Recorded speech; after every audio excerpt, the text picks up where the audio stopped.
Ina neman miji matashi ɗan wanka, zan baka mota, gida da aikin yi, in ji hamshakiyar matashiya Fati Gombe.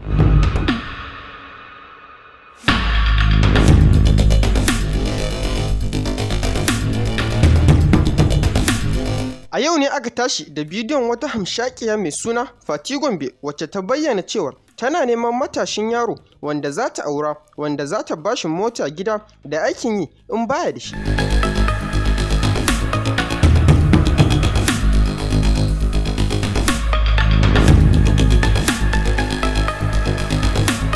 A bidiyon dai, Fati Gombe ta bayyana cewar ba kowane irin matashi take nufi ba.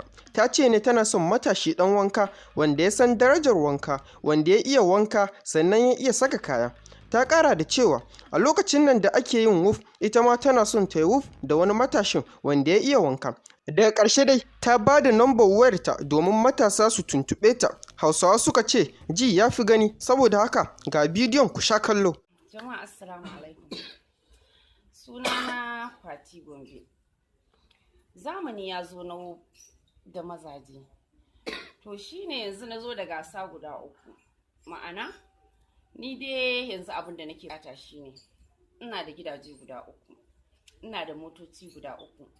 Sannan kuma ina son namiji ɗan wanka, wanda ya iya wanka, ya iya dressing, ko baka da sana'a, ko baka da abin yi. Na farko zan baka gida. Zan baka mota guda ɗaya, sannan zan baka sana'ar yi.